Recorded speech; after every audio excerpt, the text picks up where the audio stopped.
Silakan Profesor Dani Irwanto, kita babarkan di sini materi tentang yang akan disampaikan malam ini. Silakan.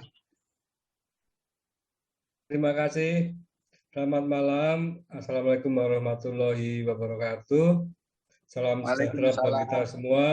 Om Swastiastu, Namo Buddhaya, Salam, salam kebajikan. Kebetulan hari ini tanggal 25 Desember, saya ucapkan selamat Natal bagi yang merayakannya. Malam ini saya akan menyampaikan sebuah paparan tentang ekspedisi bangsa Mesir kuno ke Tanah Nusantara, ya, dengan judul Tanah Pun. Ya. Ini judulnya ekspedisi bangsa Mesir ke Nusantara. Yang itu adalah bangsa Mesir kuno, bukan bangsa Mesir sekarang, karena sudah berbeda sama sekali. Ya. Ini yang saya sampaikan, ini adalah sudah saya tulis dalam buku saya, The Land of Pun, pada tahun 2019, ya, yang merupakan salah satu referensi dari bukunya Pak Sultan Adil, ya. Atau sudah saya publikasikan juga pada tahun 2015 di website saya, atlantisjawasi.com, dan juga di Google Play juga ada. The Land of Pun. Sebenarnya bacanya adalah Tanah Puen, ya. Bukan Pun bacanya, tapi Puen. Menurut orang-orang Mesir, ya, ahli-ahli hieroglif, ya, Tanah Puen. Ini sedikit tentang sejarah bangsa Mesir dari 5000 sebelum Masehi. Ini masih awal sekali. Mereka bertani. Kemudian 4000 itu sudah menggunakan perahu, kapal, ya. Dan 3100 kerajaan pertama, yaitu Raja Menes, menyatukan Mesir atas dan Mesir bawah, Mesir hulu dan Mesir hilir. Kemudian 3000 sebelum Masehi, hieroglif itu diciptakan atau digunakan pertama kali menurut temuan sejarah. Kemudian 2650 sampai 2500, The Great Pyramid, ya, piramid besar itu dibangun. Kemudian 2500 sebelum Masehi mulailah budaya membuat mumi, mengawetkan manusia yang sudah mati. Nah, ini disebut dengan Old Kingdom, ya. Jadi sampai dengan 2180 sebelum Masehi. Kemudian Middle Kingdom, ya, dari 2040 sebelum Masehi, Mentuhotep II menyatukan Mesir. Kemudian 1900 sebelum Masehi, Obelisk atau Tugu pertama itu dibuat.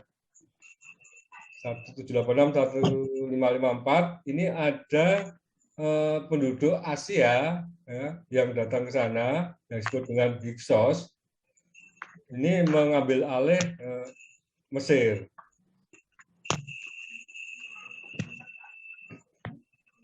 Kemudian 1473, 1458,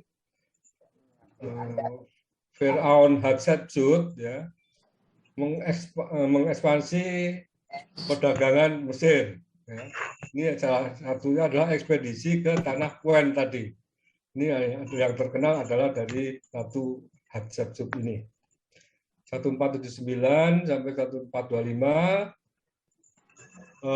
masa kejayaan Mesir, ya, dalam pemerintahan Tutmose III, yaitu anaknya Hatshepsut. Itu 367 sampai 350, Akhenaton memerintah Mesir. 1290 sampai 124, Ramses II membangun Mesir secara besar-besaran. Kemudian ini di late period ya, dari Mesir akhir 671 sampai 343. Mesir diperintah oleh orang-orang asing yang datang ke sana. 332 sebelum Masehi, Alexander Agung mengalahkan Mesir. 323 sebelum Masehi, Alexander meninggal, ya, kemudian digantikan oleh Ptolemy. Dan 3000 sebelum Masehi, Mesir menggunakan mata uang emas. Dan kemudian yang berikutnya adalah sudah ditaklukkan oleh Romawi. Baik, ini adalah buku-buku yang buku-buku utamanya ya, yang saya pelajari, saya dapatkan dari perpustakaan-perpustakaan internasional yang saya gunakan untuk mempelajari tentang tanah poin tadi. Ya. Ada 3 yang utama, selain ini masih ada banyak lagi. Nah, yang pertama ditulis oleh Johannes Dimijen 1869, kemudian Auguste Maria 1877, dan Edward Nabil 1898. Dan itu juga untuk di Sumatera, khususnya di Pulau Enggano, itu saya mendapatkan buku yang ditulis oleh orang Itali, Elio Modigliani, ditulis pada tahun 1894. Dan juga koleksi yang ada di Rijksmuseum di Belanda sana. Apakah itu land of bone, land of poen atau tanah poen? Ya. Tanah poen adalah tanah asal bangsa Mesir kuno atau tanah sucinya bangsa Mesir kuno. Tanah poen adalah tempat tinggalnya para dewa, terletak di timur jauh ke arah matahari terbit, ya, dari timur jauh dari Mesir. Tanah pun juga disebut sebagai Tanager, yang artinya adalah tanah dewata atau tanah suci atau tanah nenek moyang, tanah asal ya dari bangsa Mesir kuno. Nah, ekspedisi ke tanah poen ini telah dilakukan berkali-kali. Ini adalah yang tercatat, yang sekarang ditemukan catatannya. Ya. Paling tua itu adalah pada abad 26 sebelum Masehi, yaitu pada masa pemerintahan Khufu atau dinasti keempat. Mungkin sebelumnya sudah ada, tapi tidak tercatat. Kemudian 25 sebelum Masehi, abad 25 sebelum Masehi, Sahure, dan seterusnya sampai terakhir itu abad 12 sebelum Masehi. Nah, yang paling terkenal karena catatannya sangat lengkap di sebuah kuil, ada prasasti, itu adalah ekspedisi dari Hatshepsut, yaitu pada abad ke-15 sebelum Masehi. Ini nanti akan saya jelaskan. Ini adalah kuil Hatshepsut tadi, ini kuilnya. Nah, di dalamnya itu ada prasasti dengan gambar-gambar dan tulisan-tulisan seperti ini. Ini adalah gambaran tentang tanah poen tadi. Ya, di sini digambarkan walaupun sebagian besar sudah hilang, ini sudah rusak ya, sudah jatuh karena pecah ya. Karena ini dibuat dari tanah yang dibakar ya, sehingga gampang pecah ya. Tapi masih ada sisa-sisa yang bisa dilihat di sini. Antara lain gambar-gambar, ada gambar rumah, ada gambar pohon ya. Dan ada orang-orang poen ya, dan masih ada tulisan hieroglifnya juga. Ini juga sama. Ya. Ini adalah gambaran seperti apa orang poen tadi. Ya, menggunakan ini bukan keledai ini, tapi kuda tapi kecil atau kuda poni. Gambarannya. Ya.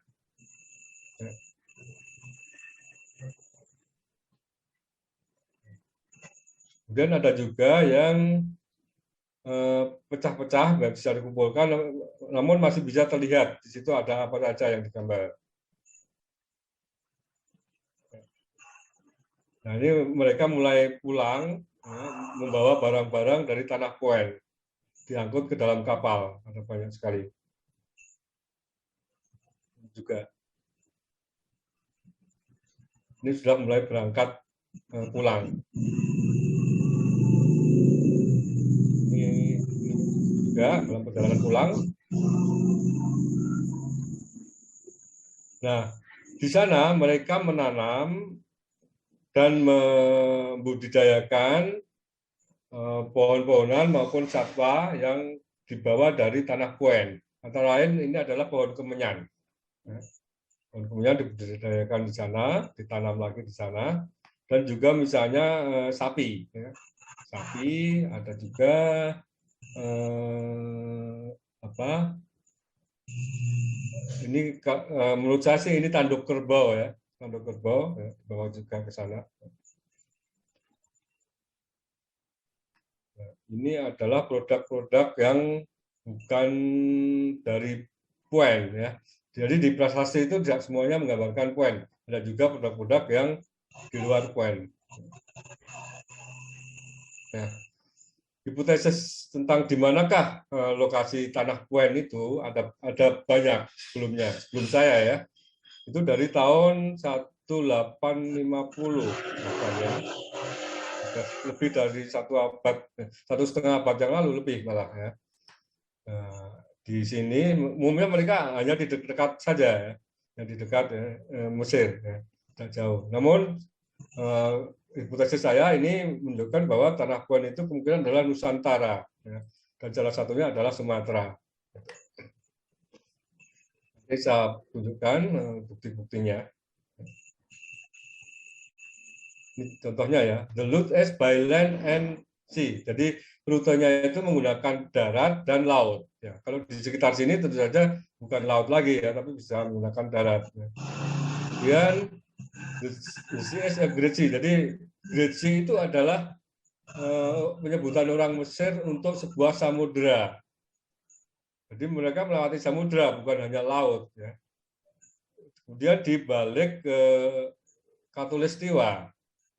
Inverted water. Jadi dari sini karena jauhnya sehingga laut itu hanya berupa air saja yang dilihat. Nah, lokasi Puen itu ada di balik air tersebut.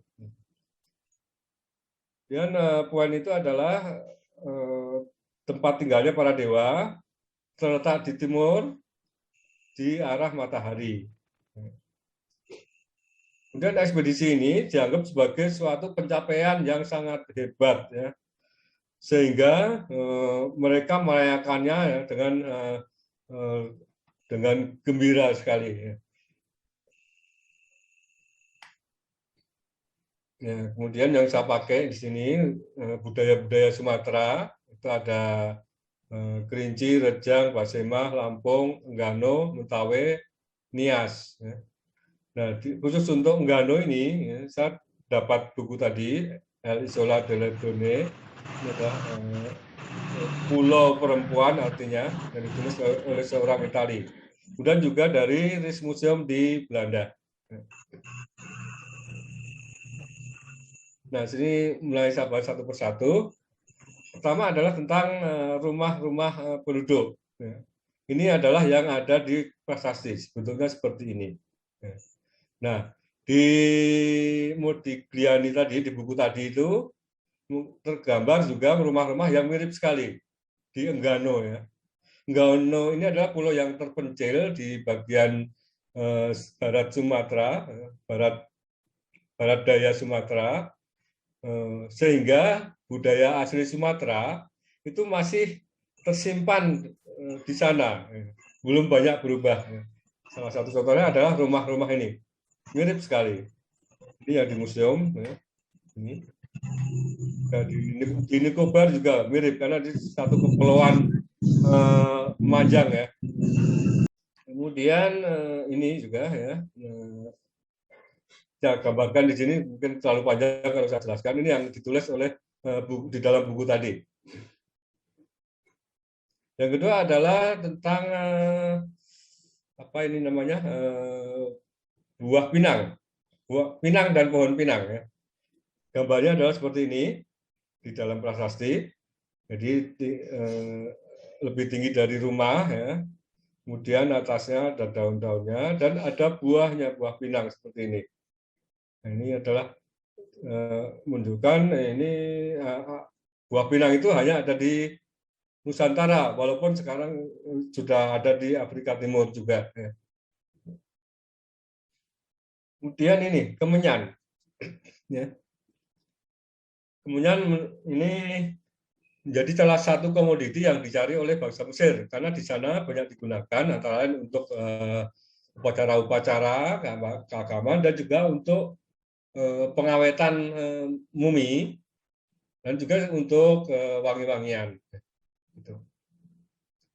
Ini jadi gambarnya seperti ini. Ini jelas ini pohon kemenyan ya.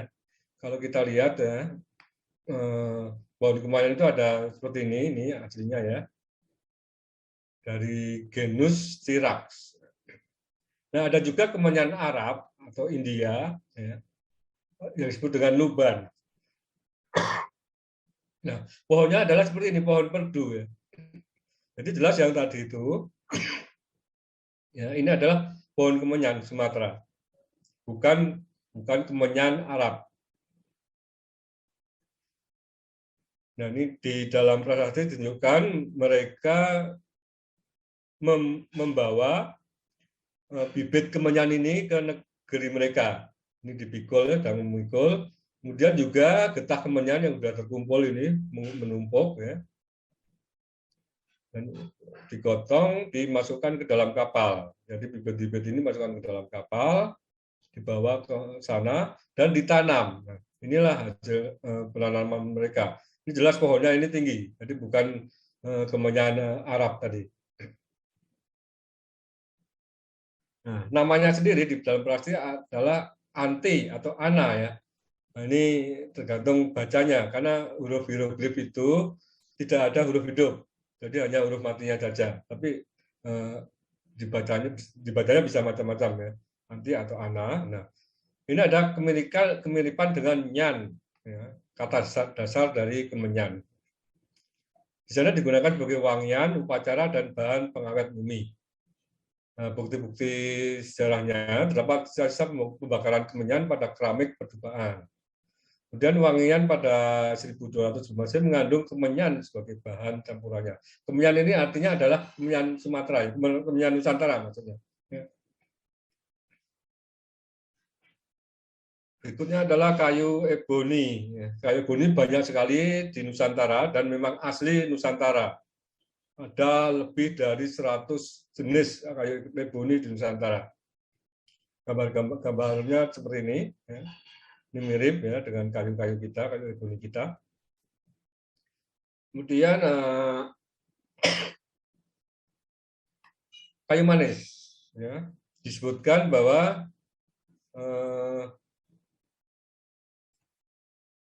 tesep ya, di dalam huruf hieroglif itu terdapat tesep, ini diterjemahkan sebagai kayu manis. Kayu manis ini hanya ada di Sumatera, Sri Lanka maupun di Thailand, sekitar Thailand dan sekitarnya ya. Itu. Nah, kemungkinan adalah Sumatera yang dibawa oleh mereka. Kemudian kapur barus atau kamper.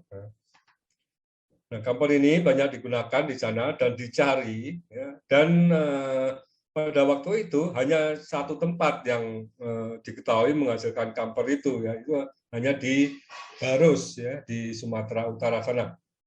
Seluruh dunia tahu bahwa kapur barus ini atau kamper ini diperoleh hanya dari satu tempat di Sumatera. Kemudian balsem ya, balsem ini kemungkinan adalah juga yang disebut kamper juga, karena setelah diramu, kamper itu akan menghasilkan balsam, dicampur dengan zat-zat lain ya, minyak-minyak lain, minyak kemenyan dan lain, digunakan untuk mengawetkan mumi. Kemudian juga minyak pala. Ya. Ini ada bukti sejarah, bukti arkeologi, bahwa tempat menyimpan minyak wanginya Ratu Hatshepsut itu setelah diselidiki mengandung minyak pala. Nah, pala itu hanya ada di Nusantara pada waktu itu, ya, diketahui hanya terdapat di Nusantara. Kemudian sapi tanduk pendek. Sapi kita adalah sapi tanduk pendek seperti ini. Ini adalah asli Nusantara. Itu. Dan awal-awalnya ada, itu juga ada di Nusantara. Nah, dibawa ke sana juga sapi-sapi ini mirip sekali ya, tanduk pendek ya, Shorthorn Coast. Di sana ada juga sapi tapi tanduknya panjang. Kemudian kuda poni. Ini gambarnya ya. Kuda poni ini adalah kuda asli Nusantara. Ini kuda-kuda dari Nusantara ya. Kecil-kecil kudanya. Hanya kira-kira setinggi 1,2 meter ya. Nah, walaupun sekarang ini sudah dikawinkan dengan kuda-kuda utamanya dari Arab sehingga agak lebih besar dan agak lebih kuat. Kemudian beruk ya. Di prasasti seperti ini gambarnya, mereka dengan bebasnya naik ke kapal dan mereka bawa ke sana. Ini adalah disebut dengan pigtail macaque atau beruk, kita kenal dengan beruk. Apa namanya ini badak bercula satu. Badak bercula satu itu hanya ada di Jawa, Sumatera, dan di India. Jadi di tempat lain tidak ada. Kemudian anjing ya, anjing ini diketahui memang berasal dari Nusantara yang kemudian dibawa kemana-mana sampai menyebar ke seluruh dunia. Kemudian ini apa namanya? Macan tutul. Macan tutul ini asli Asia Tenggara. Ada juga di India Timur ya, macan tutul ya. Nah, ini tergambar juga di prasasti seperti ini. Kemudian gajah. Gajah ini sebenarnya yang salah satu juga yang dibawa dari tanah Puan ke Mesir. Nah, gajahnya ini di Afrika juga ada gajah. Tapi yang mereka bawa ya itu jenis gajahnya itu gajah Asia. Kemudian gading ya atau tanduk. Jadi digambar seperti ini. Kalau saya melihatnya tanduk ini, ya, tanduk. Tapi kalau peneliti lain itu menyebutnya gading. Menurut saya adalah tanduk karena ada juga malah menyebutkan cula badak ya. Tapi orang Mesir tidak menggunakan cula badak di sana sebagai pengobatan dan sebagainya. Sehingga menurut saya ini adalah tanduk karena tanduk bisa dibuat bahan-bahan perhiasan, misalnya untuk gelang dan sebagainya. Kemudian monyet ya. Nah, monyetnya ini memang monyet kalau di Afrika ada monyet tapi bukan di Mesir ya. Mereka bawa juga ke sana. Kemudian adalah ini yang tergambar kura-kura atau penyu ya. Kemudian juga kulitnya, kulit ini, kulit kura-kura. Nah, ini yang terlihat sekali ini adalah ikan apa ya namanya? Ikan katak ya, ikan katak yang loreng ya. Ini jelas tergambar di sini ya. Bentuk ikannya ini seperti ini. Nah, ini adanya hanya di daerah tropis, di daerah dangkal, dan yang ada terumbu karang. Nah, ini umumnya ada di Asia Tenggara. Dan emas. Nah, ini salah satu juga yang dicari mereka itu adalah emas. Pada waktu itu emas hanya diketahui berasal dari Sumatera. Tempat lain mereka belum mendapatkan emas dari tempat lain. Sumber satu-satunya emas pada waktu itu adalah Sumatera. Nah, dalam bahasa mereka, emas itu disebut dengan asemos. Ini mirip dengan kata emas dalam bahasa Melayu. Kemudian obsidian. Obsidian ini adalah batu yang hasil dari kegiatan vulkanik. Nah, di Afrika tidak ada kegiatan vulkanik ya, hanya ada di Asia Tenggara yang berbanyak. Kemudian tentang orang-orang pun ya, ini gambar-gambar mereka. Jadi mereka menggunakan cawat, gelang kepala, tali kepala, ada gelang, ada sabuk ya. Nah ini yang digambarkan oleh Modigliani, orang-orang Nggano seperti ini ya. Jadi masih mirip ya. Kemudian ya ini juga ya, dibandingkan dengan orang-orang yang masih membawa budaya asli Nusantara, Sumatera terutama, yaitu di pulau-pulau kecil di sebelah barat Sumatera. Kemudian kepala suku atau apa ya, mungkin kepala suku, chief of Bun ya. Ini namanya adalah Parehu. Ya. Nah, istrinya namanya Ati. Ini adalah nama asli daripada Sumatera.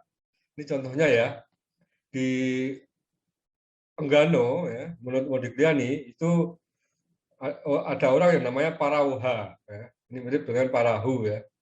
Ada juga yang lain yang menggunakan huruf awalan Pa, Parauha, Parihiu, Pacehu, Paradua, dan sebagainya.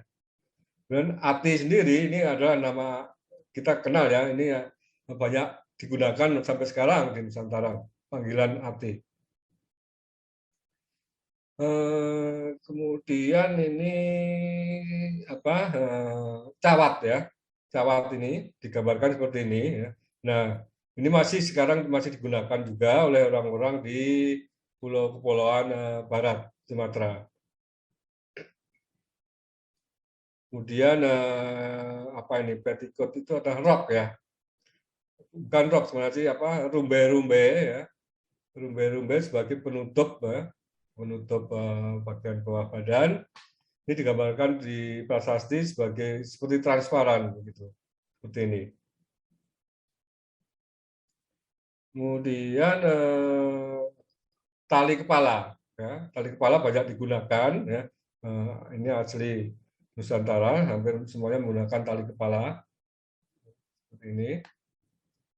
Juga ini yang unik, ya. Ini ada bentuk ikat topi ya, seperti topi yang melengkung. Ini digambarkan oleh Modigliani seperti ini. Ya. Ini digunakan sebagai tanda bahwa orang itu sedang berduka cita. Ya. Ini contohnya. Ya. Kemudian kalung ya, kalungnya ini yang digambarkan prasasti ini adalah kalung seperti dibikin dari kerang ataupun manik-manik ya. Ini di Nusantara banyak sekali, sampai sekarang masih digunakan ya. Seperti ini.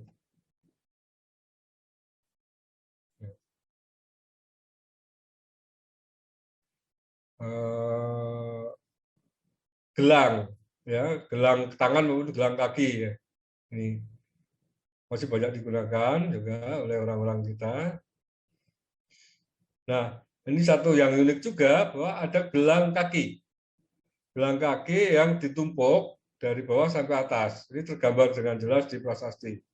Nah, kalau kita lihat di batu-batu, patung-patung di Basemah ya, itu hampir semuanya itu menggunakan gelang kaki. Banyak sekali. Jadi ini salah satu budaya kita, gelang kaki ini. Nih. Banyak. Kemudian belati dan parang. Orang kita selalu bawa ini, parang ya. Baik digunakan untuk berkebun maupun untuk pertahanan diri. Belati adalah bentuk kecilnya. Ya. Ini digunakan untuk sebagai pisau lah ya. Gitu. Banyak menggunakan parang ini, bahkan sampai ke Filipina, sampai ke mana Thailand, itu menggunakan parang.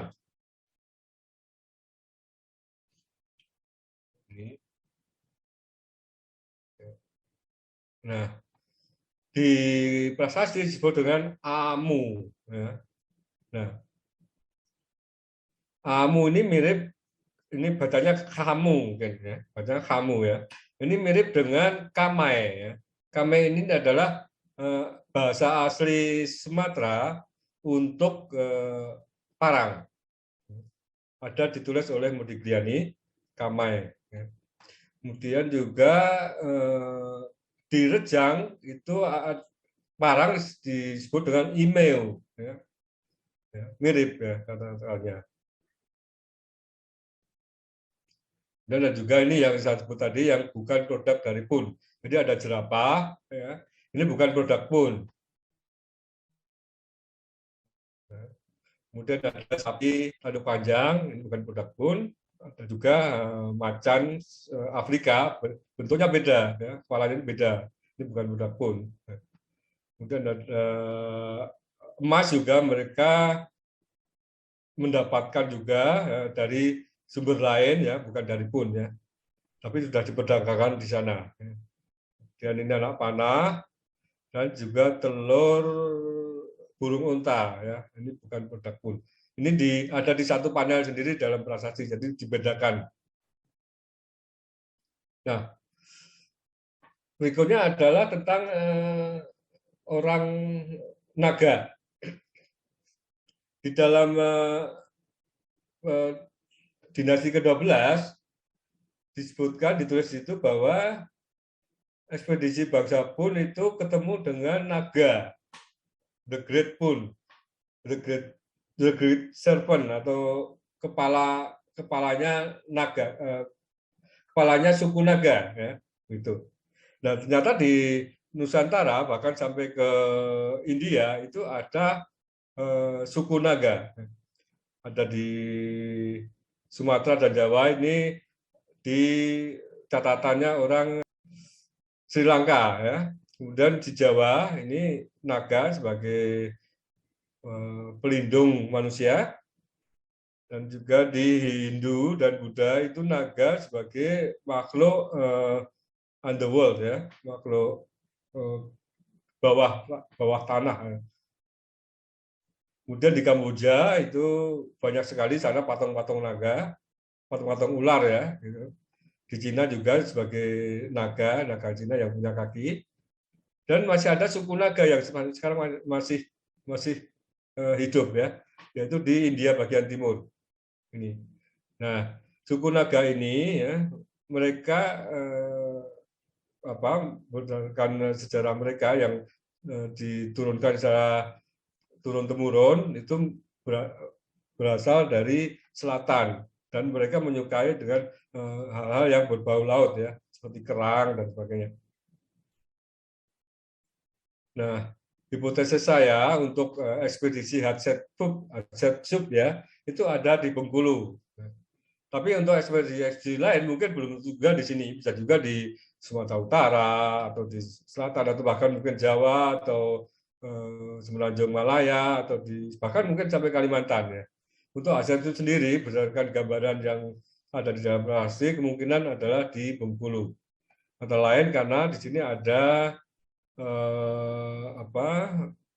hutan Kemenyan sampai sekarang masih ada. Kemudian ada di Kerinci itu ada hutan kayu manis, dan juga Enggano ini tadi rumah-rumah mirip dengan rumah-rumah Enggano ini mungkin mencerminkan rumah-rumah Sumatera sebelah sini ya, mungkin budaya Lampung ya atau budaya Rejang gitu. Tentang Sewarna Bumi.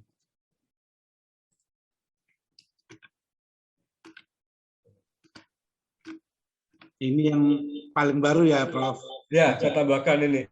Sebenarnya sudah ada di dalam buku saya, Sewarna Bumi. Artinya adalah tanah emas. Sewarna itu artinya emas. Warna ya, sampai sekarang masih kita pakai. Su itu artinya indah. Ya. Suwana artinya yang warnanya indah, warnanya bagus itu adalah emas. Suwana bumi adalah tanah emas. Ini sangat terkenal dari zaman dahulu kala, istilahnya. Ini antara lain ya, sebelum Masehi, ya, itu 276, 275 itu ditulis oleh Eratosthenes, itu Chrysa Insula atau pulau emas. Ya. Dia menunjukkan peta di timur, sebelah timur jauh itu ada pulau emas. Kemudian 43 Masehi, Pomponius Mela orang Romawi juga menunjukkan ini Chrysa Insula ini, atau bahasa Romawinya adalah Insula Aurea. Kemudian juga di Pliny ya, Periplus Tis Erythras Thalassius, ini sebuah catatan yang tanpa nama penulis, ini juga menyebutkan. Kemudian abad ketiga ya, ini Dionysius Perigetes. Abad keempat juga karena Avienus juga menyebutkan tentang pulau emas ini, Chrysa Insula nyebutnya. Kemudian juga di India itu ada Mahavamsa menyebutkan sebagai Suwarna Bumi. Kitab Jataka juga menyebutkan Suwarna Bumi. Milinda Panha juga Suwarna Bumi. Kemudian Atisa ya, ini sangat terkenal ya Atisa ya. Ini pergi ke Suwarna Dwipa. Juga Dharmakirti ini lahir di Suwarna Dwipa. Kemudian di buku kitab Samarai KH di India abad ke-8 menyebutnya Suwarna Dwipa. Dengan Prasasti Padanglojo di Sumatera menyebutnya Suwarna Bumi, dan juga di Nagara Kretagama menyebutnya Suwarna Bumi. Ini semua menyebutkan menunjukkan tentang Pulau Sumatera. Ya. Nah, yang berikutnya adalah tentang Aurea Chersonesus atau Chrysa Chersoneos ya. Ini artinya adalah Tanjung Emas. Ini ditulis oleh Claudius Ptolemeus ya, abad ke-1 Masehi. Ya. Nah, hasil karyanya ini sudah hilang atau rusak, yang dulunya tersimpan di perpustakaan Alexandria. Ada yang bilang itu dibakar, ada yang bilang karena Romawi sudah kejayaan menurun sehingga tidak terurus, rusak semua bukunya. Nah, namun pada masa Renaissance Eropa, mereka mencari kembali siapa yang pernah mengutip tulisannya Ptolemeus ini, dan ternyata terdapat di Arab dan sudah disalin dalam huruf dan bahasa Arab. Nah, kemudian mereka menerjemahkan kembali ke dalam bahasa Romawi maupun Yunani dari tulisan Arab ini. Jadi yang ada sekarang, yang beredar sekarang ini, yang disebut dengan Geografia, ya, ini bukan tulisan asli Ptolemeus. Ya.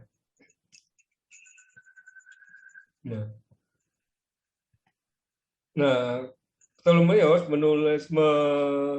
meneliti tentang peta-peta di Asia Tenggara itu, mengutip dari tulisannya Marinus ya, yang ada di perpustakaan Alexandria pada abad ke-1 Masehi berdasarkan catatan perjalanan pelaut Alexander 1 abad sebelumnya ya, kira-kira ada namanya pelaut bernama Alexander yang sudah sampai ke Asia Tenggara. Nah, Ptolemeus ini adalah orang yang pertama kali memperkenalkan sistem koordinat lintang dan bujur. Walaupun sistemnya masih lama ya, bukan seperti sistem sekarang ya. Lintang dan bujur itu ya, kalau kita baca GPS ya, ada lintang dan bujurnya. Ya. Itu pertama kali diperkenalkan oleh Ptolemeus. Ya. Koordinat lintang dihitung dari lama pelayaran dan perjalanan. Jadi masih kasar sekali ya, karena waktu itu tidak ada GPS, tidak ada alat ukur jarak, sehingga hanya dari lama perjalanan saja untuk lintangnya ya. Barat timurnya, jarak barat timurnya itu dari lama perjalanan ya. Kemudian bujurnya itu dihitung dari lama waktu siang hari. Berapa lama siang harinya itu? Kalau di Khatulistiwa berarti musim panas, musim dingin ya, itu hampir sama sekitar 12 jam. Tapi kalau menjauhi Khatulistiwa, ya, tergantung musimnya, itu akan bervariasi. Nah, itulah dari situlah Ptolemeus ini menghitung bujurnya. Nah, tentu saja ini akurasinya rendah ya. Kita tidak bisa mengandalkan ini secara teliti. Kemudian Ptolemeus ini tidak menggambarkan peta, tapi hanya tabel koordinat. Nah, peta yang beredar sekarang itu dibuat pada masa Renaissance, abad ke-15 sampai ke-16 Masehi, sehingga banyak terdapat kesalahan, terutama di wilayah Asia. Nah, ini adalah peta yang dibuat pada masa Renaissance, abad ke-15-16 ya. Di Asia itu banyak sekali kesalahan. Misalnya ya, laut Samudra ini tertutup oleh daratan sekeliling. Ini satu kesalahannya. Kemudian Aurea Chersonesus sendiri ya, ini masih menyatu dengan benua Asia, padahal sebenarnya tidak, ya, ada sendiri ya. Kemudian Barus misalnya, ini digambarkan hanya pulau-pulau kecil, padahal Barus ada di Sumatera. Ya. Kemudian juga ini Pulau Jawa, ya, Jabaldin sama Jabadia ya. Ini adalah sebenarnya Pulau Jawa terpisah dari Sunda. Ini adalah Sunda ya, Jawa Barat ya. Ini terpisah hanya pulau-pulau kecil. Ini karena mereka yang menggambar peta ini belum pernah ke Asia, tapi hanya menerjemahkan koordinat yang ditulis oleh Ptolemeus. Dan Ptolemeus juga tidak menggambar pantai. Jadi pantai-pantai ini hanya reka-rekaan saja. Dan satu lagi yang disebut Taprobana ya, ini jadi misteri karena menaruhnya ya, di tengah Samudra India yang sebenarnya di sana tidak ada apa-apa. Ini bisa ada beberapa kemungkinan ya, bisa misalnya salah kutip ya, salah kutip karena yang aslinya tidak ditemukan sehingga kutipannya itu waktu mengutip salah sehingga koordinatnya itu salah gitu. Harusnya ada di sebelah timur. Nah, ini saya sempat memperbaiki sedikit ya, memperbaiki peta Ptolemeus tadi. Saya tambahkan Sumatera, di mana di dalamnya ada Aurea Chersonesus, ada Barus ya, ada ini Sabana ya, ini adalah Jambi. Kemudian Jawa juga ya, ada Katigara, ada Sinde ya, ini Sunda ini maksudnya. Ini ada di Jawa dan juga Taprobana itu ada di sebelah timur Semenanjung Malaya. Itu Semenanjung Malaya sendiri ini disebut dengan Malaki Promontory. Promontory itu Semenanjung. Ada istilahnya sendiri untuk Semenanjung Malaya. Jadi terpisah sebenarnya. Tapi oleh orang Eropa waktu itu karena mereka tidak mengetahui dijadikan satu. Nah, Aurea Chersonesus itu adalah sebuah tempat di Sumatera Barat, tepatnya di Kabupaten Tanah Datar yang disebut dengan Tanjung Emas ya. Sekarang menjadi sebuah kecamatan. Kecamatan Tanjung Emas, Kabupaten Tanah Datar. Ini adalah pusatnya tambang emas zaman dulu. Ini bisa dicapai sebenarnya bisa dari dua sungai ya, Sungai Indragiri maupun Sungai Batanghari. Namun Sungai Indragiri ini lebih sulit ya. Mereka lebih mudah menggunakan Sungai Jambi, Sungai Batanghari karena lebih besar. Namun mereka harus berhenti di sini dan menjalankan dengan perjalanan kaki menuju ke Tanjung Emas ini. Nah, di sini ini sekitar Padang Roco ya. Padang Roco ada di sekitar sini. Ini adalah tempat persinggahan setelah berlayar atau naik perahu dari hilir dari Jambi sana bersinggah di sini sehingga Aditya Warman pun membuat candi-candi di situ karena untuk singgahnya di situ. Nah, mengenai Tanjung Emas tadi ya, ini ada di disebutkan oleh Aditya Warman ya, Kerajaan Melayu Baru atau Pagaruyung, di mana di situ Aditya Warman mengendalikan perdagangan emas. Kemudian Tomepires dalam Suma Oriental 1515 Masehi adalah menyebutkan sebuah daerah yang kaya akan emas. Kemudian Thomas Dias, seorang Portugis 1668 Masehi, pendulangan emas adalah kegiatan utama masyarakat di daerah situ. Kemudian Raffles ini sempat mengunjungi ke sana juga. Nah, ini yang saya terjemahkan dari koordinat yang ditulis oleh Ptolemeus. Kita beri nomor. Nah, ini adalah area Tanjung Mas. Nomor 1 misalnya balon K. Ya. Ini saya berikan koordinatnya. Itu kemungkinan adalah batu sangkar. Ya. Karena mereka menulis orang Eropa tidak bisa mengucapkan batu sangkar, kemudian masih diterjemahkan lagi ke Arab, diterjemahkan kembali ke Yunani dan Romawi, sehingga ada perubahan-perubahan pengucapan. Ya. Balonka itu ada batu sangkar. Kemudian 2 Takola. Takola itu kemungkinan adalah tingkalak atau singkarak. Kemudian 3 itu Kokonagara. 3 ini adalah bahkan koordinatnya itu kemungkinan adalah Nagari Solok. Ya. Diterjemahkan Kokonagara di sana. Ya. Kemudian 5 mana ada 4 3 nanti ada 4 nih. Palanda ini kemungkinan adalah Batang Lunto.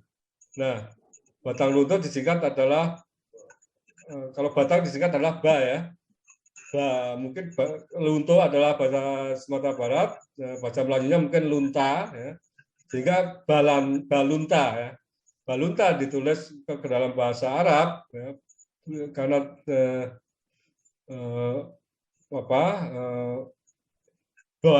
B itu huruf B itu ada dalam bahasa Arab, tapi sering diterjemahkan menjadi P oleh orang Eropa, ya, sehingga menjadi Palanda. Kemudian nomor 5 itu adalah 5 ya, itu Risonaplu, Sungai Emas. Nah, Sungai Emas sekarang masih ada, menjadi sebuah nama desa. Ini adalah Sungai Selo, ya, cabangnya Sungai Ombilin. Ya. Kemudian 6 adalah mana nih? Tara, ya, Tara. Tara itu kemungkinan adalah Muara, yang sekarang menjadi Muara Sijunjung. Dulunya namanya Muara, ya, karena menjadi ibu kota Kabupaten Sijunjung menjadi Muara Sijunjung. Kemudian 7 ini Atibam Blue. Atibam ini kemungkinan adalah Sungai Batanghari, yang dulu namanya adalah Sungai Sabak atau Batang Sabak. Di sana menjadi Atibam. Kemudian wilayah yang kedua adalah wilayah pesisir timur. Ini berdasarkan koordinatnya ini, koordinat Ptolemeus saya plot seperti ini. Saya lihat di sana satu persatu. Nomor 1 itu adalah Perimulucus. Sin ini adalah teluk atau Perimula. Ini sebuah tempat atau ya tempat ya Perimula. Kemungkinan adalah berhala. Baik selat berhala maupun pulau berhala ya. Jadi Perimula di sana. 2 itu Koli. Koli kemungkinan adalah koala. Dia ada banyak di timur ini yang bernama Kuala. Yang paling kota yang terbesarnya adalah Kuala Tungkal ya. Itu. Kemudian yang ketiga Ataba Flu. Seperti tadi ya, Flu itu adalah sungai. Ataba itu kemungkinan adalah Sabak, Sungai Sabak ya. Nomor 3. Ini ya Sungai Batanghari. Dulunya adalah Sungai Sabak. Kemudian 4 Malokolon Prom. Prom itu Semenanjung, Promontori. Nah, ini kemungkinan yang ada Semenanjung juga hanya ada 1, yaitu Tanjung Jabung sana. Ternyata ada desa namanya Sungai Lokan. Dari Sungai Lokan ini setelah berubah pengucapan beberapa kali menjadi Malokolon. Malokolon, Sungai Lokan. Yang kelima adalah Sabana. Ini adalah sebuah imperium, itu adalah kemungkinan adalah sebuah kedatuan mungkin, datuk mungkin ya, Sabana. Ini kemungkinan adalah kota Jambi sekarang. 5. Nah, ya. Nah, daerah yang ketiga ada daerah rawan perampokan, disebutkan oleh Ptolemeus. Ya. Ini koordinatnya hampir lurus seperti ini, karena hanya menyusuri sungai. Ya. Nah, nomor 1 adalah Sabai. Civ itu civitas. Civitas adalah sebuah kelompok sosial, atau mungkin sebuah kedatuan juga, ya, sebuah datu juga. Nah, sekarang adalah Muara Sabak, Sabai. Ya. Yang kedua itu Akadra, kemungkinan adalah Kotokandis. Yang ketiga Tipinobasti, mungkin adalah Suakandis. Sobaniflu, ini adalah sungai Jambi kecil. Sekarang ada di Muaro Jambi sana, sekitar Muaro Jambi. Kemudian Pakrasa. Pakrasa ini kemudian adalah Lubuk Rusa, sebuah dusun atau desa sekarang. Dan Samarade, ini kemungkinan adalah Muara Tembesi. Berdasarkan koordinatnya. Dari dulu-dulunya ini adalah tempat-tempat di mana rawan perampokan atau pembajakan. Gitu. Nah, khusus mengenai Sabai atau Sabak, kedatuan Sabak, ya, atau kalau orang Arab menyebutkan Jabak atau Sabaj, ya, itu banyak ditulis, ya, antara lain oleh Abu Said Hasan dengan saat 16 Masehi, Mas Sudi, Ibnu Serapion, kemudian di Kitab Ajaib Al-Hind, kemudian Kitab Mukhtasar Al-Ajaib Al-Biruni, kemudian Marwasi, Al-Idrisi, dan juga bahkan sampai ke peta-peta abad ke-16 sampai 17 oleh orang-orang Eropa, itu masih disebut di situ ada tempat namanya Sabak. Nah, sekarang adalah Muara Sabak.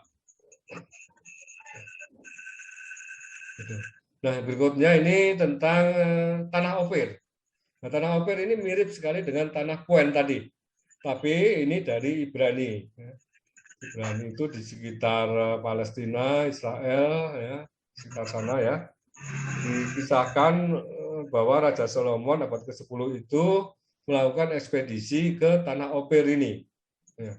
Ini kemungkinan juga adalah Sumatera, ya, Tanah Ophir ini. Ya. Lokasinya jauh sekali ke arah timur dan selatan. Ya. Raja Solomon, Raja Sulaiman, meminta Raja Tire untuk mengikut serahkan orang-orang Fenisia ke Tanah Ophir. Pelayaran ke Tanah Ophir memakan waktu 3 tahun, jadi 3 tahun baru mereka kembali. Barang-barang yang dibawa dari Tanah Ophir jadi banyak sama dengan Tanah Pun, Tanah Quen. Ya. Josephus, ya, dalam buku Antiquity of the Jews menulis bahwa yang disebut Tanah Ophir ini adalah Aurea Jasonesus atau Tanjung Emas, banyak menghasilkan emas. Peta-peta abad ke-16 dan ke-17 pun masih menunjukkan Gunung Ophir, yang sekarang adalah Gunung Talamau. Nah sekarang pada zaman Belanda, Ophir adalah sebuah afdeling. Afdeling itu apa ya? Wilayah kecil, ya, itu. Nah sekarang juga masih ada, tapi jadi sebuah jorong. Jorong itu di bawah Nagari, ya. Gitu. Nah, demikian presentasi saya. Terima kasih. Selanjutnya saya serahkan ke moderator.